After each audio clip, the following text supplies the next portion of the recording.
बहुत बहुत धन्यवाद। हम लोग पिछले कई दो तीन सचेतन के एपिसोड से हम लोग बातचीत कर रहे हैं कि आत्मशक्ति का विकास कैसे हो हमारे अंदर जो है, जो हमारी स्वयं की शक्ति है, हमारे जो स्वयं जिसमें प्राकृतिक रूप से जो भी शरीर में, मन में या हमारे प्राण में जो भी शक्ति है उसका विकास कैसे हो।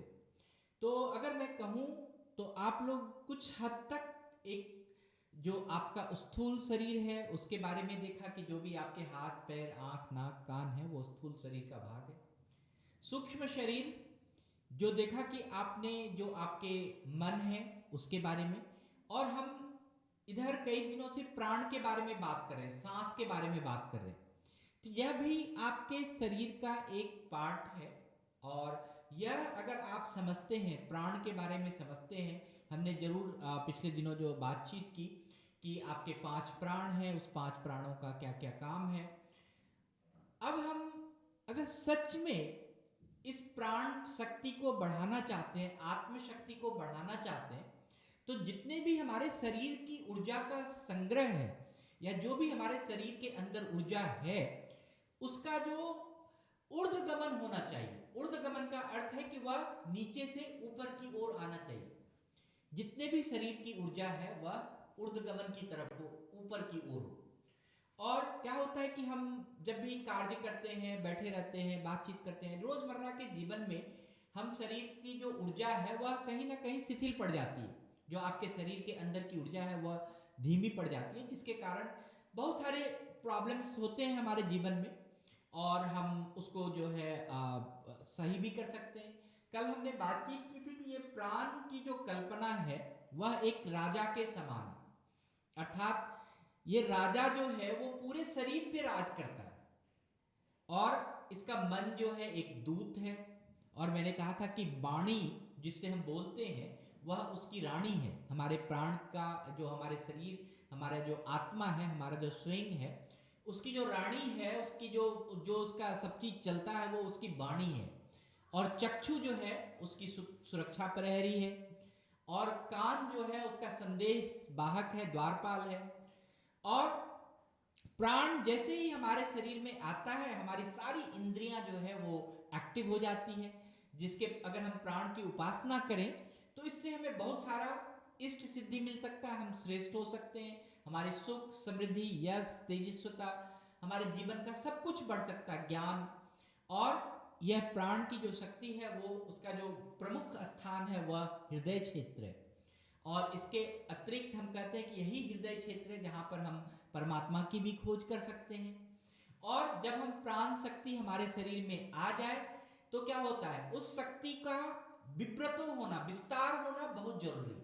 अगर शक्ति है, ऊर्जा है आपके शरीर में, लेकिन वह विस्तार में नहीं है, वो कहीं एक जस्ट एक किसी गोले के समान है, लेकिन उसका जो है उसका कोई इमिशंस नहीं हो रहा, उससे कुछ निकल नहीं रहा, उससे कोई तेज नहीं निकल रहा, ऊर्जा नहीं निकल रही है, तो उसका कोई उपयोग नहीं है। तो कहते हैं कि आपके शरीर में बहुत सारी ऊर्जा है, और उस सारी ऊर्जाओं का, उन सारी ऊर्जाओं का स्पष्ट विस्तार होना बहुत जरूरी है।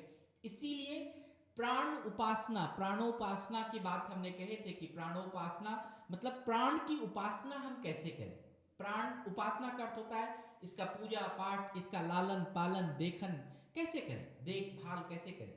तो प्राण उपासना में प्राणायाम जो है वो बहुत महत्वपूर्ण है, बहुत शक्ति आपके शरीर में विकास करता है।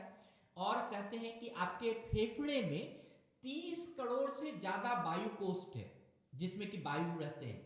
और क्या होता है कि इसी से शुद्ध रक्त का संचार होता है, सारा कुछ होता है। अगर आप इन वायु कोष्ठ के द्वारा, वायु कोष्ठ जितने भी, वायु कोष्ठ का मतलब होता है जहां जहां वायु है शरीर में, और वह आपके फेफड़े में बहुत ज्यादा वायु कोष्ठ है, सबसे ज्यादा वायु कोष्ठ वहीं पर है। और अगर वह पूरी तरह से फैले नहीं और वो हमेशा संकुचित रहे तो क्या होता है कि वो वायु कोष्ठ भी काम करना बंद कर देता है। तो सबसे पहले तो हमें उन फेफड़े की वायु कोष्ठ को भी पूरा फैलने का मौका देना चाहिए, पूरा उसको एमिशन होने का मौका देना चाहिए। और जब भी हम इसको संचालित करें तो इसमें, जब प्राणायाम के बारे में मैंने बहुत सारे बात की थी, आप प्राणायाम के पिछले जो भी अष्टांग योग में हम लोगों ने प्राणायाम के बारे में बहुत सारे प्राणायाम आपको दिखाए थे, आप उसके बारे में आप देख सकते हैं, यूट्यूब पर देख सकते हैं या फेसबुक पर देख सकते हैं, या फिर कभी समय मिला तो हम लोग जरूर उसके बारे में अलग से बात करेंगे। लेकिन आज मैं आपको इस प्राण उपासना में एक बहुत ही महत्वपूर्ण प्राणायाम के बारे में बात करना चाहता हूँ।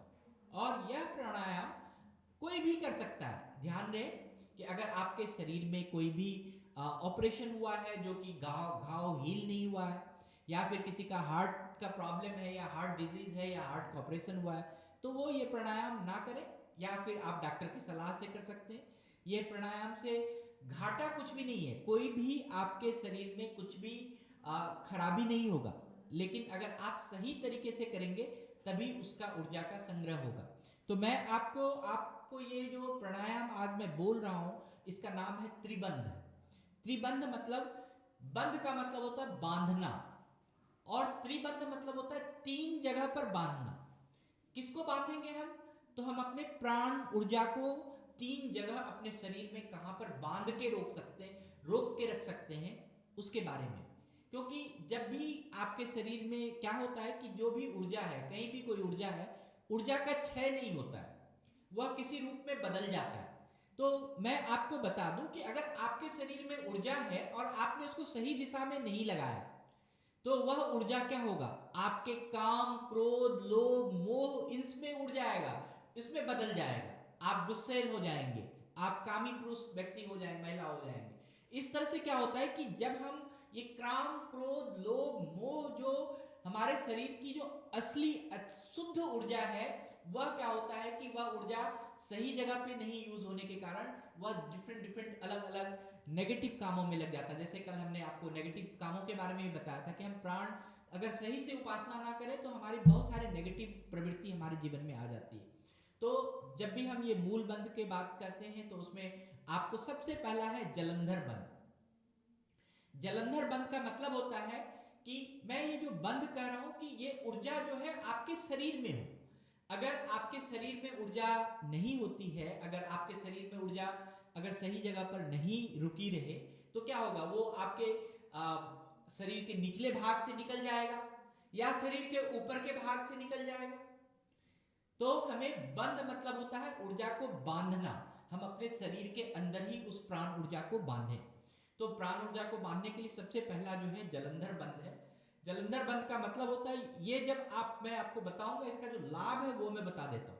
यह लाभ जो है आपके, जो मैं कह रहा था, सूक्ष्म शरीर, जो मानसिक शांति के बारे में बात करते हैं, मानसिक तनाव, क्रोध, चिंता, इन सब पर अगर नियंत्रण रखना है तो जलंधर बंद करना चाहिए। जलंधर बंद का मतलब है कि आप जब भी आपका जो पूरे शरीर है, इस शरीर के ऊपर सांस जो है ये गले के इसी भाग से ऊपर की तरफ निकलता है। तो जब भी आप सांस भरते हैं अपने शरीर में, तो कुछ देर सांस को रोक कर और आप इस अपनी टुड्डी को थोड़ा सा नीचे अपने हृदय स्थान में, या ये जो कंठ का जो आपका ये है, यहां तक अगर लाएंगे तो हवा रुक जाएगा और शरीर में वो हवा रहेगा। या आपने सांस को छोड़ दिया तब भी आप जलंधर बंद कर सकते हैं कि कोई सांस जो है शरीर के अंदर, कोई हवा शरीर के अंदर नहीं आए। तो आप इसको जलंधर बंद को भी बड़े आराम से कर सकते हैं। मतलब कंठ के पास आपको बंद करना है, जिससे कि शरीर की जो ऊर्जा, जो सांस हमने ली है वो शरीर के अंदर ही रहे। या फिर जो सांस हमने बाहर छोड़ा, शरीर बिना सांस का है, तो हम बिना सांस के रहे, तो इसलिए हमें कंठ के पास से हवा को बंद करना, इसको हम कहते हैं पहला बंद है जलंधर बंद। दूसरा बंद है कि मूल बंध। आप मूलाधार चक्र के बारे में भी जानते हैं कि आपके जहां पर आप मल विसर्जन करते हैं और जहां से आप मूत्र त्याग करते हैं, उस दो के बीच में मूलाधार चक्र है। और मूलाधार बंद करने के का कारण है कि आपके शरीर में बहुत सारे ऐसे चीज हैं जिसके कि आपको लगता है कि वह आपका उपयोगी नहीं है। जैसे हम आपको कहें कि आपके पेट में कोई खराबी रहता है, आपका गैस सही से नहीं होता, आपके बहुत सारे ऐसे बीमारी हैं जिसको कि पेट के कारण है, जिसका उत्सर्जन के कारण है। वो हो सकता है बीरी की बीमारी हो, आपको संतान उत्पत्ति की बीमारी हो, या आपके पेट की बीमारी हो। तो अगर हम बहुत दिनों से हम बहुत सारे मांसपेशी है अपने शरीर में जिसको कि कभी संकुचित ही नहीं किए, जिसको कभी हम रोके ही नहीं, तो सांस के बल से अगर हम जहां पर मल त्याग करते हैं और जहां पर मूत्र का त्याग करते हैं, उस दोनों के बीच के जो मांसपेशी है, अगर हम सांस के द्वारा ऊपर की तरफ खींचें और उसको संकुचित करें और कुछ क्षण रोक के रखें, तो उसको हम कहते हैं मूल बंध, कि हम उसको संकुचित किया और उसको कुछ देर के लिए रोका। और जो तीसरा बंध है उड्डयी बंध है। उड्डयी बंध का मतलब होता है कि जो पेट के जो भाग हैं, पेट में आपको सांस को रोकना है। आप देखे होंगे कि कपालभाति प्राणायाम करते हैं तो क्या होता है कि सांस को बहुत फुलाते हैं और फिर आप सांस को छोड़ते हैं, तो इससे क्या होता है, पेट में संकुचन होता है। तो इस तरह से जब हम ये तीनों बंध का प्राणायाम अगर एक साथ करते हैं तो हमारे शरीर के अंदर की जो ऊर्जा है वो ऊर्ध्वगमन होता है। इसमें बहुत सारी ऊर्जाएं हमारे शरीर में आ जाता है, हमारे शरीर के बहुत सारी बीमारी खत्म हो जाते हैं, हमारी मानसिक बीमारी खत्म हो जाती है, और जिससे कि हम ऊर्जा का बहुत बड़ा शक्ति का आभास महसूस करते हैं। तो ये एक प्राणायाम की विधि है और आप इसमें देखेंगे कि इसके लिए आप जब भी कोई अच्छे गुरु हो, कोई साधक हो, उनके सानिध्य में रहकर ये प्राणायाम कीजिए, तीनों बंद कीजिए, इसको सीखिए। मैंने आपको एक सिंपल सी जानकारी दी है और आपको अगर ये जानना है, इसके बारे में समझना है, तो आप जरूर किसी योग गुरु के पास जाइए, वो आपको बड़े अच्छे से बताएंगे और इससे आपकी आत्मशक्ति, आत्म ऊर्जा का विकास हो सकता है। आज के लिए बस इतना ही। बहुत बहुत धन्यवाद।